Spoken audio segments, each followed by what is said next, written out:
రంగారెడ్డి జిల్లా శంకరపల్లి చందిప్ప గ్రామంలో ఉన్నటువంటి 11వ శతాబ్దానికి చెందినటువంటి మరకత లింగేశ్వరుడి ఆలయం దగ్గర మనం ఉన్నామండి. ఈ ఆలయం ఎంతో విశేషమైనది. ప్రత్యేకించి ఆ లింగేశ్వరుడు ఇంకా ఎంతో విశిష్టత కలిగిన స్వామి అన్నమాట. రాజరాజేశ్వరి అమ్మవారి సహితంగా ఇక్కడ స్వామి మనకి దర్శనం ఇస్తూ ఉంటారు. స్వామివారి విశేషాలు ఇంకా తెలుసుకుందాం. 11వ శతాబ్దం, అందులోనూ బ్రహ్మసూత్రం ఉన్నటువంటి మరకత లింగం అండి. ఎక్కడా మనకి తెలంగాణ వ్యాప్తంగా చూసుకున్నా ఈ విధంగా స్వామి దర్శనం ఇవ్వరు. ఇది చాలా ప్రత్యేకం.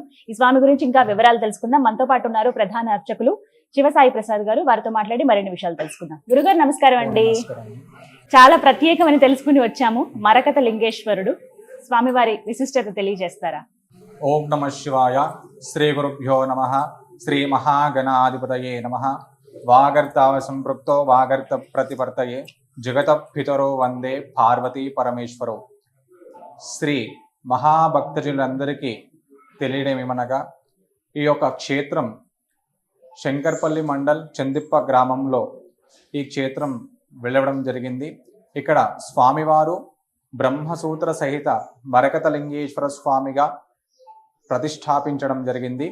మనకి పురాణంలోకి వెళితే ఇక్కడ శ్రీ స్వామివారిని శ్రీరామచంద్రమూర్తి బ్రహ్మసూత్ర సహిత మరకత లింగేశ్వర స్వామిగా ప్రతిష్టాపించడం జరిగింది. కాలక్రమేణా 11వ శతాబ్దంలో 6వ విక్రమాదిత్యుడు చాళుక్య రాజులు ఈ యొక్క క్షేత్రాన్ని, ఈ యొక్క ఆలయాన్ని సందర్శించి దీనికి ఆలయాన్ని నిర్మించి ఈ క్షేత్రానికి అలాగే పంట పొలాలు, అలాగే పుష్పాదివాసాలకి పుష్పాలు స్వామివారికి సమర్పించడానికి పుష్ప పొలాలు, అలాగే ధాన్య అన్నదాన కార్యక్రమానికి అనేక విధముల గోస్వాములకి ఇక్కడ స్వామివారికి సమర్పించి ఈ యొక్క క్షేత్రాన్ని మహామహిమంగా ప్రతిష్టాపించి వెళ్ళడం జరిగింది. కాలక్రమేణా ఈ ఆలయము ధ్వంసానికి గురికావడంతో ఈ గ్రామస్తులు ఈ యొక్క శిథిలావస్థలో ఉన్న శివాలయాన్ని గుర్తించి దీనికి పునరావాసం కల్పించి 2012లో ఈ యొక్క ఆలయాన్ని పునఃప్రారంభించడం జరిగింది.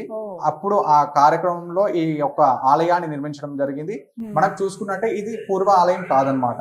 2012లో డిమాలిషన్ చేసేసి మళ్ళీ స్వామివారిని ప్రతిష్టాపించడం జరిగింది. అంటే ఇక్కడ స్వామివారికి చుట్టూ ఎలాంటి ఇబ్బంది కలగకుండా వరి ఉంటది కదా, వరి అలా ధాన్యాలు అన్ని పోసి ఆ యొక్క ఒక్కొక్క రాయిని పూర్తిగా తొలగించి స్వామివారికి ఎలాంటి ఇబ్బంది కలగకుండా స్వామివారి చుట్టుపక్కల మాత్రమే ఆలయాన్ని పునరుద్ధరణ చేయడం జరిగింది.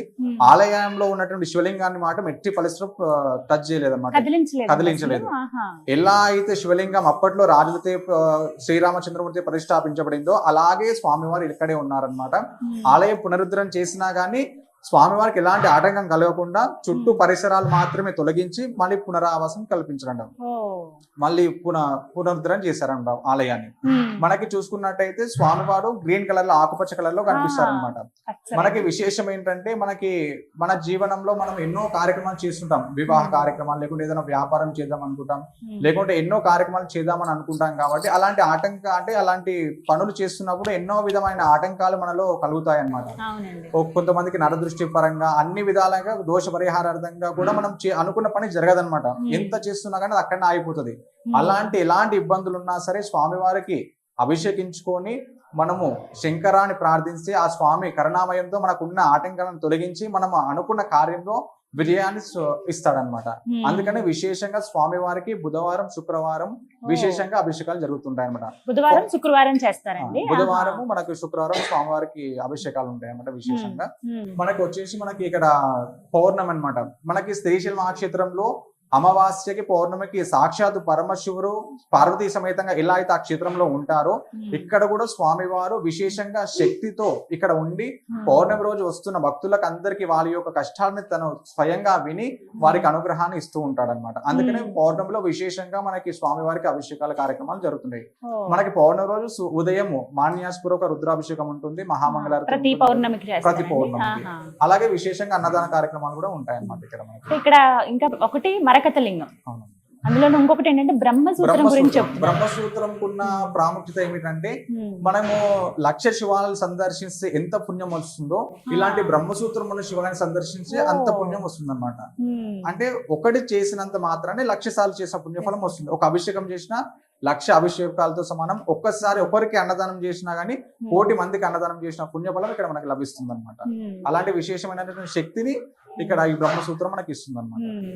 ఆలయ వేళలు ఏమిటండి?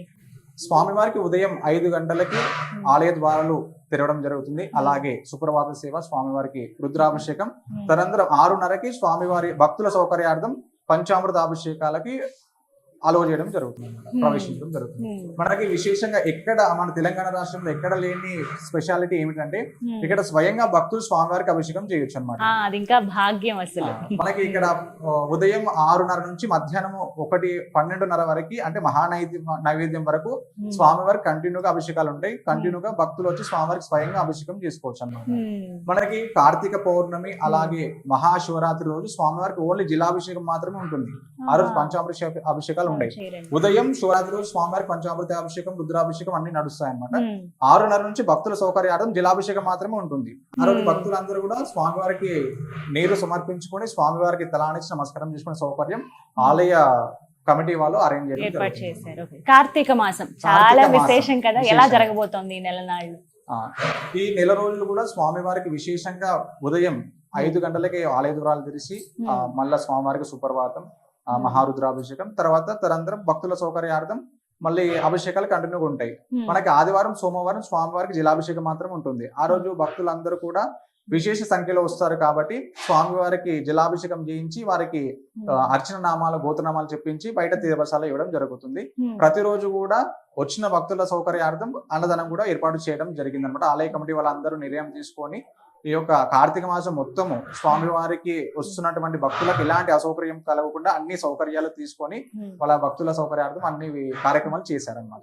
ఇక అమ్మవారి గురించి, అమ్మవారు ఉంటే అయ్యవారు ఉంటే అమ్మవారు ఉన్నట్టే. మనకి రాజరాజేశ్వరి స్వామివారు ఇక్కడ వేయడం అంటే ముందు అమ్మవారు వెనకాల ఉన్నారనమాట. 2012లో స్వామివారికి అనుగుణంగా అమ్మవారి వెనకాలే ఇద్దరు ఒకటే క్షేత్రంలో ఒకటే గర్భగుడిలో ఉండాలని చెప్పి ఇక్కడ అమ్మవారిని రాజరాజేశ్వరిగా ఇక్కడ ప్రతిష్టాపించడం జరిగింది. ఇది 2012లో జరిగింది అనమాట. మనకి పూర్వకాలం స్వామివారితో పాటు ఉన్న అమ్మవారు మనకి వెనకాల దర్శనం ఇస్తుంది. మనం వెనకాల చూసుకోవచ్చు అమ్మవారిని. మనకి ఇక్కడ అమ్మవారు కూడా విశేషంగా అమ్మవారికి శుక్రవారం కుంకుమార్చన అన్ని జరుగుతుంటాయి అన్నమాట. మనకి విశేషంగా సంతానం కలిగిన వారికి ఎవరికైనా సరే ఇక్కడ స్వామివారికి 5 మాస శివరాత్రులు వచ్చి అభిషేకం చేసుకున్నంత మాత్రమే సంతాన భాగ్యం కూడా కలుగుతుంది అన్నమాట. ఇక్కడ అంటే అంత విశేషమైనటువంటి ప్రతిష్ఠించినటువంటి శివలింగం ఇది. అంటే అంత క్షేత్రం అన్నమాట, అలాంటి పుణ్యక్షేత్రం. ఎక్కడెక్కడ వాళ్ళు వస్తూ ఉంటారండి? మనకి కర్ణాటక, మహారాష్ట్ర, ఆంధ్రప్రదేశ్, తెలంగాణ నలుమూల నుంచి 4 రాష్ట్రాల నుంచి మనకి భక్తులు అధిక సంఖ్యలో వస్తారన్నమాట. మనకి ఇక్కడికి ఉగాదికి చాలా కర్ణాటక భక్తులు ఎక్కువ వస్తారన్నమాట. మహారాష్ట్ర, కర్ణాటక. ఇక్కడ ఏంటంటే మనకి గుల్బర్గా నుంచి ప్రతి ఒక్కరు కూడా శ్రీశైలం వెళ్ళి స్వామివారిని దర్శించుకొని రిటర్న్ లో వెళ్ళేటప్పుడు అందరూ కూడా ఇక్కడ స్వామివారిని దర్శించుకొని వెళ్తారు అనమాట. మనకి శ్రీశైలంలో ఉగాదికి మొత్తం కర్ణాటక భక్తులే ఉంటారు అనమాట. అక్కడ వెళ్ళిన ప్రతి ఒక్కరు కూడా ఇక్కడ స్వామివారిని దర్శించుకొని ఇలానే మళ్ళీ వాళ్ళ ప్రాణం కొనసాగుతారు. శివయ్య అంటే అభిషేక ప్రియుడు, అందరికీ తెలిసిందే. ఆయనకి ఇష్టమైనటువంటి నైవేద్యాలు గాని ఇంకా ఏమేమి ఇష్టం? స్వామివారికి విశేషంగా పెరుగన్నం, చక్కెర పొంగల్ ఇలాంటి నైవేద్యాలన్నీ ప్రతిరోజు మనం స్వామివారికి సమర్పించడం జరుగుతుంది. మన కార్తీక మాసంలో కూడా యథావిధిగా స్వామివారికి నైవేద్యం చక్కెర పొంగలి, ఉదయం స్వామివారికి పాయసం ఉంటుంది, తర్వాత మధ్యాహ్నం పంచభక్ష పరమాణాలు ఉంటాయి, తర్వాత మళ్ళీ మనకి సాయంత్రం వచ్చేసి కట్టె పొంగలి స్వామివారికి నైవేద్యం. అలాగే ఆలయ ప్రాంగణంలోనండి అందరిని ఆకట్టుకునేది క్షేత్రపాలకుడు కాలభైరవుడు. అంటే మనకి విశేషంగా ఏంటంటే మన కాశీ క్షేత్రంలో కాలభైరవుడు క్షేత్రపాలకుడుగా ఉంటాడు. తర్వాత ఈ క్షేత్రానికి మాత్రమే కాలభైరవుడు ఇక్కడ క్షేత్రాన్ని పరిరక్షిస్తూ ఉంటాడు అన్నమాట. అంటే ఈ క్షేత్రానే కాదు, ఈ యొక్క ఆలయ సమీపంలో ఉన్న ప్రతి ఒక్క గ్రామాలని, శంకర్పుల్ని, ఇక్కడ అన్నిటిని కూడా ఆ స్వామివారి ఆధీనంలో ఉండి సుఖశాంతులతో ఆయన ప్రతి ఎలాంటి ఆటంకాలు కలగకుండా ఆయన పరిపాలిస్తున్నాడు అన్నమాట, క్షేత్రపాలకుడిగా ఉండి. అలాగే పెద్ద లింగం ఒకటి గమనించామండి ఎదురుగుండా స్వామి ఎదురుగా ఉన్న శివలింగం ఏంటంటే మనకు 2012లో ఆలయం పునరుద్ధరణ చేస్తామని సంకల్పించుకొని గ్రామ పెద్దలందరూ కూడా ఈ యొక్క ఆలయాన్ని ఎట్లయితే నిదానంగా తీస్తున్నారో అప్పుడు తీస్తున్నప్పుడు పునాది తీసేటప్పుడు ఆ శివలింగం మనకు బయటపడింది అనమాట. అందుకనే దాన్ని అక్కడనే స్వామివారికి ఎదురుగానే ప్రతిష్టాపించడం జరిగింది. మనకి విశేషంగా మనకి ప్రతి ఒక్క క్షేత్రము అంటే మనకి తెలంగాణ రాష్ట్రంలో మనకు ఇంకో విషయం ఏంటంటే ముచ్చుకుంద నది ప్రవాహం పక్కనే ఈ శివాలయం ఉంటుంది అనమాట. అంటే నది ప్రవాహం పక్కన ఉన్న క్షేత్రానికి చాలా విశేషంగా ఉంటుంది అనమాట. మనకి సముద్ర తీరంలో రామేశ్వర జ్యోతిర్లింగం ఎంత విశిష్టత ఉంటుందో ఇక్కడ కూడా అలాంటి విశిష్టమైనటువంటి పుణ్యఫలం ఇక్కడ ఉంటుంది అనమాట. అంటే నదీ తీరంలో స్వామివారికి అంటే కార్తీక మాసంలో నదీ తీరంలో ఇంకా విశేషం అనమాట. అంటే మనకి ఇక్కడ మూసీ నది అంటారు అన్నమాట. ఇప్పుడు అంటే ముందు ముచ్చుకుందా నది అనేవారు, ఇప్పుడు కాలక్రమేణా దాన్ని మూసీ నదిగా పరివర్తించడం జరిగింది. మనకి ఇక్కడ నుంచి చూసుకుంటే కొంచెం ఒక 300 మీటర్ల దూరంలోనే మనకి నది ఉంటుంది అనమాట. అక్కడనే స్వామి అంటే పూర్వకాలంలో అక్కడ స్వామివారి నది స్నానాలు అక్కడ ఆచరించి ఇక్కడ స్వామివారికి అభిషేకించుకొని వెళ్ళేవాళ్ళు అనమాట. మీరు ఎన్నేళ్లుగా అర్చకత్వం? ఇక్కడ నేను 6 సంవత్సరాలకు ఉండి ఇక్కడ అర్చన కార్యక్రమాలు అన్ని చేయడం జరుగుతుంది. స్వామి ఎన్నో రకాలుగా నిదర్శనాలు చూపిస్తూ ఉంటారు కదా, ఇన్నేళ్లలో మీకు కలిగినటువంటి అనుభవాలు ఏమైనా మాతో పంచుకోండి. అంటే చాలా ఉన్నాయి అన్నమాట. ఇక్కడ మనకి విశేషంగా ఏముంటుందంటే మనకి అనుకున్న పని నెరవేరుతుంది అన్నదానికి నేనే ప్రతి సాక్ష్యం అన్నమాట. నేను ఎన్నో కార్యక్రమాలు ఎన్నో కష్టాల పరంగా ఈ వృత్తిలో ఉంటున్నా గానీ కుటుంబ సమస్యలు గానీ ఇలాంటి ఎన్నో అవదొడుకులు వదులుకొని ఇక్కడికి వచ్చాను అనమాట. అంటే నా జీవితంలో చాలా కష్టాలు ఉన్నాయి. అలాంటి కష్టాలలో కూడా స్వామివారు విశేషంగా నన్ను ప్రతి నిమిషం నన్ను రక్షించుకుంటూ నా యొక్క భక్తుడు నాకు నిరంతరం నా యొక్క సేవలో ఉన్నాడు కాబట్టి నా యొక్క అభిషేక అర్చన వచ్చిన భక్తులందరినీ సౌకర్యార్థం ఎలాంటి ఇబ్బంది లేకుండా అందరికి నా దర్శనం కలిగిస్తున్నాడు కాబట్టి నాకు ఎన్ని కష్టాలు వచ్చినా గానీ ముందుండి ఆయన నన్ను కాపాడుతూ ఉన్నాడు అన్నమాట. ఇప్పుడు వాళ్ళే కదా తల్లిదండ్రులు మనకి, అసలైన మనకి జగత్కి వాళ్ళు తల్లిదండ్రులు. అలాంటి వాళ్ళు బిడ్డల్లా మనల్ని రక్షిస్తూనే ఉంటారు ఎప్పుడు. ఇప్పుడు నాకు ఉన్న సమస్యలలో కూడా చాలా సమస్యలు ఉన్నప్పుడు కూడా ఏమి చేయాలని అర్థం కాకుండా శివ అనుకుంటే ఆయనే ప్రత్యక్షమై ఆయన్ని ఏదో విధంగా ఆయన కార్యక్రమాన్ని ఆయన చేయించాడు అనమాట. అలాంటి విశేషంగా కూడా నేను చాలా అనుభూతి పొందిన చిన్నాలు చాలా ఉన్నాయి. అందుకనే వచ్చిన భక్తులకు అందరికి చెప్తాను, వీళ్ళకి ఎలాంటి కష్టం ఉన్నా, మీరు ఎలాంటి ఇబ్బందుల్లో ఉన్నా క్షేత్రానికి రండి, దర్శించుకోండి, మీరు తర్వాత ఫలితాన్ని చూడండి అని చెప్పాను. చాలా మంది విశేషంగా మనకి ఇప్పుడు సిటీ నుంచి ఎంతో మంది భక్తులు వాళ్ళు ఎన్నో కష్టాలతో వచ్చి వాళ్ళు వాళ్ళ కష్టాలని తీరిన తర్వాత కూడా వస్తూ వాళ్ళ అలవాటు అయిపోయారు అనమాట. అంటే అంత పవర్ఫుల్ శివలింగం ఇది అనమాట.